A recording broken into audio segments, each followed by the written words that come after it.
भारतीय रेलवे इन दिनों मुंबई से चेन्नई के बीच में ट्रेन की रफ्तार बढ़ाने के लिए काम कर रही है और इसके लिए रेल पटरी को दुरुस्त किया गया है और गुंतकल डिवीजन में ये ट्रायल चल रहा है। यहाँ पर टेस्टिंग की जा रही है कि ये ट्रैक फिट है या नहीं फिट है और ये टेस्टिंग हाल ही में की गई है। और ये जो ट्रेन आप देख रहे हैं इसमें तमाम तरीके के सेंसर्स लगे हुए हैं, उपकरण लगे हुए हैं और जिनका काम है कि इस रेल पटरी को जांचना और एक रफ्तार पर इस ट्रेन को चलाकर देखा जाता है। 130 किलोमीटर प्रति घंटे की रफ्तार के आसपास इस ट्रेन को चलाया जा रहा है और इस ट्रायल में क्या हुआ, क्यों किया गया, ये सारी बातें जानने के लिए हमने गुंतकल डिवीजन के डीआरएम आलोक तिवारी से खास बातचीत की कि आखिरकार क्या है योजना। नमस्कार, न्यूज स्टेशन में आपका स्वागत है। भारतीय रेलवे की बात करें तो इन दिनों जबरदस्त तरीके से काम चल रहा है। चेन्नई से मुंबई के बीच में एक बड़ा हिस्सा 130 किलोमीटर प्रति घंटे की रफ्तार के लिए फिट कर दिया गया है, यानी स्पीड बढ़ेगी। और स्पीड बढ़ने से क्या फायदा होगा और किस तरीके से ये स्पीड बढ़ाई गई है, इस सब पर बातचीत करने के लिए हमारे साथ हैं गुंतकल डिवीजन के डीआरएम आलोक तिवारी जी। आइए उन्हीं से बात करते हैं। आलोक जी, न्यूज स्टेशन में आपका स्वागत है। धन्यवाद सर, ये जो हिस्सा है जिसको आप लोगों ने 130 किलोमीटर प्रति घंटे की रफ्तार के लिए फिट किया है, क्या स्थिति है और कहां से कहां तक के लिए है, कितने किलोमीटर का है ये? देखिए, भारत सरकार और हमारे रेलवे मंत्रालय की पॉलिसी के तहत जो गोल्डन क्वाड्रिलेटरल है, इसमें कि चेन्नई से मुंबई का सेक्शन भी शामिल है, उस पूरी सेक्शन की स्पीड हमको 130 किलोमीटर करना है। ये हमारा हमको मैंडेट दिया गया था, तो उसी के तहत ये सब जगह काम चल रहे हैं। तो गुंतकल डिवीजन में अभी हमने जुलाई महीने में रेनीगुंटा से लेकर गुत्ती तक का स्पीड ट्रायल किया था, जो कि काफ़ी सक्सेसफुल हुआ था। उसकी रिपोर्ट भी अभी आरडीएसओ से आ गई है, आरडीएसओ ने क्लियरेंस दे दिया है। अभी कमिश्नर ऑफ रेलवे सेफ्टी का उसमें अप्रूव लगेगा, उसके बाद में सेक्शन की इंक्रीज 130 किलोमीटर हो जाएगी। जब उसका जो टोटल डिस्टेंस है वो 285 किलोमीटर था। उसी के आगे गुत्थी से वाडी का जो सेक्शन है वो करीब 255 किलोमीटर का डिस्टेंस है और उसमें भी स्पीड ट्रायल कल हुआ था। आरडीएसओ का स्पीड ट्रायल की जो ट्रेन आती है उनका that is called COCR run. तो उसमें हम ट्रैक के पैरामीटर चेक करते हैं, हमारे ऑसिलेशंस होते हैं हमारे ट्रेन का, वो चेक किया जाता है कि हम मतलब how the train will behave और the track will behave at speed of 130 kmph। तो उसका सब पूरा मापदंड है, उसके साथ ही उसकी रिकॉर्डिंग होती है। तो कल रिकॉर्डिंग हमारे सेक्शन में अप एंड डाउन लाइन में हुई थी, जो कि काफ़ी सक्सेसफुल रहा और करीब 80% से ज़्यादा लेंथ जो हमारे सेक्शन की है उसमें 130 किलोमीटर पर आवर से ऊपर की स्पीड रिकॉर्ड की गई, जो कि काफ़ी अच्छा माना जाता है क्योंकि कट ऑफ लेवल रहता है 50% का रहता है। तो ये कल बहुत अच्छा सक्सेसफुल रन रहा। तो इसके बाद में अभी ये रिपोर्ट के हिसाब से आरडीएसओ रिपोर्ट सबमिट करेगा एनालिसिस करने के बाद में, और इसके बाद हम कमिश्नर रेलवे की सेफ्टी लेके इस सेक्शन की भी स्पीड इंक्रीज करेंगे।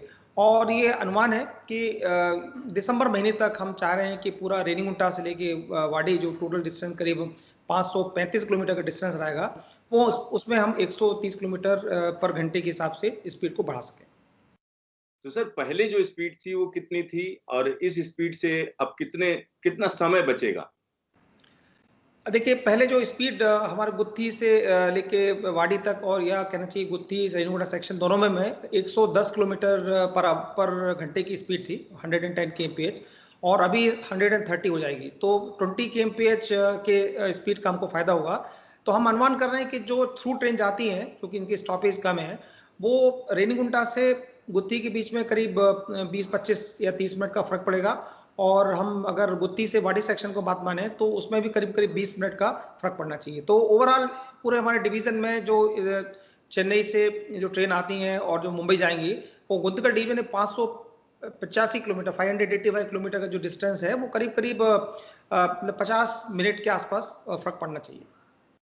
मतलब लोग जल्दी पहुंचेंगे। सर, एक और चीज जानना चाह रहे थे, जब ट्रैक की बात की जाती है कि इसको ज्यादा रफ्तार के लिए फिट किया जा रहा है, तो इसमें क्या क्या बदलाव किए जाते हैं? क्योंकि जब रफ्तार तेज होती है, हमको तो यही लगता है कि इंजन तेज चले तो ट्रेन जल्दी पहुंचेगी, लेकिन ट्रैक में क्या क्या बदलाव किए जाते हैं? जब आप कहते हैं 130 किलोमीटर प्रति घंटे की रफ्तार के लिए फिट कर दिया हमने, तो क्या बदलाव किए हैं आपने? देखिए, जो हमारा ट्रैक स्ट्रक्चर है, वैसे जो हमारा डिजाइन टेस्ट स्ट्रक्चर है वो 160 kmph के लिए फिट रहता है। जैसे कि हमारे पीएस स्लीपर रेल्स हैं वो 165 kmph की डिजाइन है।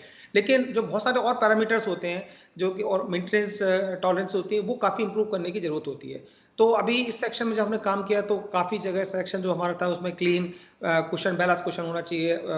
तो उसमें हमने डीप स्क्रीनिंग की, करीब 60 किलोमीटर का डीप स्क्रीनिंग किया। कुछ हमारे डिस्टेंस ब्रिजेस थे जो कि यहाँ पे स्पीड रेस्ट्रिक्शन लगा था, वो हमने करीब 9-10 ब्रिजेस थे, वो हमको रीबिल्डिंग किया उन्होंने, उनका किया।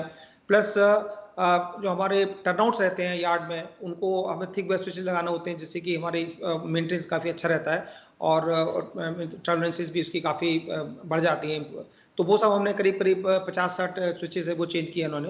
इसके अलावा पूरे सेक्शन में जो हमारे कर्व्स थे, करीब करीब हमारे करीब 350 अप एंड डाउन लाइन के कर्व्स थे। कर्व में हमें ट्रांजिशन लेंथ बढ़ाना होती है और सुपरलेशन बढ़ाना होता है, जो कि 130 kmph के हिसाब से जो भी हमारे सेंट्रीफ्यूगल फोर्सेज आएंगे उनको बढ़ाने के लिए हमको सुपरलेशन बढ़ाना होता है और ट्रांजिशन बढ़ाना होती है। तो वो हमने सब काम किए हैं और करीब पिछले 1-1.5 साल से काफ़ी काम चल रहा था। और अभी कहना चाहिए लास्ट 6 महीने में जो पेंडेमिक के समय में काफ़ी हमको टाइम मिला और क्योंकि ट्रेन सर्विसेज कम थी उसका हमने भरपूर फ़ायदा उठाया। तो जो भी बचे हुए काम थे उनको हमने समाप्त किया और करीब करीब हमने पिछले 1 साल में करीब करीब 80 करोड़ रुपए इस प्रोजेक्ट में खर्च किए हैं, जिसका नतीजा है कि हम इस सेक्शन की स्पीड 130 kmph करने जा रहे हैं। सर, एक और सवाल उठता है, जब स्पीड ज्यादा होती है तो आसपास का जो इलाका है, जो लोग आने जाने के लिए कई बार ट्रैक को क्रॉस करते हैं, इस तरीके की दिक्कत आती है, तो क्या फेंसिंग की भी जरूरत है? कहीं पर फेंसिंग भी आप लोगों ने की? जी, अच्छा, बहुत अच्छा सवाल पूछा आपने। एक्चुअली जो पहले तो कहना चाहिए कि जो अनमेन्ड लेवल क्रॉसिंग बहुत पोटेंशियल डेंजर होता है, तो वो अनमेन्ड लेवल क्रॉसिंग को सभी जगह निकाल दिया और जहाँ भी पॉसिबल था, इवन जो हमारे लेवल क्रॉसिंग्स हैं, level crossing man level crossing में भी कई जगह पे हमने जहाँ पॉसिबल था रोड अंडर ब्रिजेस और रोड ओवर ब्रिजेस बना लिए हैं। और अगेन हमारे मिनिस्ट्री ऑफ रेलवेज की स्कीम के हिसाब से सभी लेवल क्रॉसिंग को खत्म करना है, जो कि टारगेट हमारा 2024 का दे रखा है, उसमें भी काफी काम चल रहा है। लेकिन ये मैंडेटरी नहीं होता कि सभी जगह में फेंसिंग करना 130 kmph के अनिवार्य है, ये नहीं है अभी। लेकिन 130 kmph के ज्यादा, जैसे 160 किलोमीटर की हम बात करें तो पूरी सेक्शन में फेंसिंग होना चाहिए जिससे कि कोई भी उस सेक्शन में या कोई भी हमारा जानवर है या कोई भी आदमी ट्रेसपासिंग ना कर सके। लेकिन 130 में अनिवार्य नहीं, लेकिन जहां भी हमारे पोटेंशियल डेंजर प्लेसेस थे जहाँ की लोग एंटर करते हैं और ट्रेसपासिंग करते हैं, उन जगह पे हमने काफी जगहों पे हमने उसकी फेंसिंग किया है या बैरिकेडिंग की है जिससे कि ट्रेसपासिंग ना हो और इंसिडेंट और एक्सीडेंट को अवॉइड कर सकें। तो काफी काम किया है लेकिन अनिवार्य नहीं है पूरा फेंसिंग करना, ये आप जानने की जरूरत है। सर, सिग्नलिंग की अगर हम बात करें तो सिग्नलिंग में भी बदलाव किया गया है? जी, 130 kmph स्पीड के लिए ये कंपल्सरी होता है कि डबल डिस्टेंस सिग्नल होना चाहिए सेक्शन में। तो हमारा पूरा सेक्शन रेनीगुंटा से लेके जो गुत्थी और गुत्थी से लेके वाडी का सेक्शन है, जब हम इस सेक्शन में डबलिंग हुआ था उस समय एक अच्छा डिसीजन लिया गया था कि डबलिंग के समय ही हमने पूरे सेक्शन में डबल डिस्टेंस सिग्नल प्रोवाइड कर दिए थे। तो इस समय चूंकि ऑलरेडी ये डबलिंग हमारी जब खत्म हुई थी उस समय तक हमारा डबल डिस्टेंस सिग्नल ऑलरेडी आ चुके थे, तो उसका भी उनको फायदा मिला उस इसकी वजह से कि अभी हमें कोई काम नहीं करना पड़ा, वो हमारा काम ऑलरेडी कंप्लीटेड था। सर, एक आखिरी सवाल, तो कब तक जो है आप लोगों को पूरी तरीके से परमिशन मिल जाएगी और ये जो रूट है इस पर 130 किलोमीटर प्रति घंटे की रफ्तार से पैसेंजर गाड़ियां कब तक चलनी शुरू हो जाएंगी? देखिए, अभी जो पहला हमारा जो स्पीड ट्रायल हुआ था जुलाई महीने में, उसका रिपोर्ट अभी लास्ट वीक में ही आरडीएसओ से आई है। तो अभी इस जो हमारा रन हुआ इसकी ट्रायल रन के बाद में हमारा जो आरटीओसी का रिपोर्ट है वो भी आना चाहिए, 1-2 महीने में आना चाहिए। और हम आशा कर रहे हैं कि दिसंबर महीने तक इस पूरा सेक्शन जो हमारा 535 किलोमीटर का डिस्टेंस है सेक्शन है उसका सीआरएस संख्या मिलना चाहिए। उसके बाद मतलब हम इस सेक्शन में 130 किलोमीटर की गाड़ियां चला सकते हैं। लेकिन इसमें एक और ये देखना है कि चेन्नई से जो ट्रेनें स्टार्ट होती हैं तो चेन्नई रेनीगुंटा सेक्शन है, करीब 140-100 किलोमीटर का है। उसके बाद में सोलापुर डिवीजन में भी काफी कुछ सेक्शन है जो कि मतलब उसमें भी काम होना है, तो उन दोनों डिवीजन में अभी ये काम नहीं हुआ है।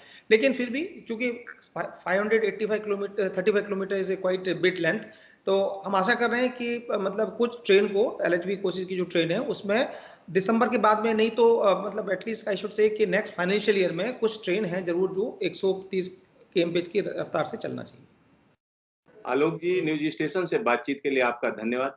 तो यहाँ पर आप समझ सकते हैं कि भारतीय रेलवे पूरी कोशिश कर रही है कि ट्रेनों की रफ्तार बढ़ाई जाए और उसके लिए जरूरी है कि ट्रैक मजबूत किए जाएं। उसमें जो जरूरत है उसको पूरा किया जाए। तो यही काम चल रहा है गुंतकल डिवीजन में और ज्यादातर काम पूरा हो चुका है। अब सिर्फ सीआरएस क्लियरेंस की जरूरत है, उसका इंतजार किया जा रहा है। तो आने वाले दिनों में मुंबई से चेन्नई जाने वाले लोगों के लिए हम कह सकते हैं समय में बचत होगी, तेज रफ्तार ट्रेनें मिलेंगी और ये सब संभव हो पाएगा अगले साल की शुरुआत तक।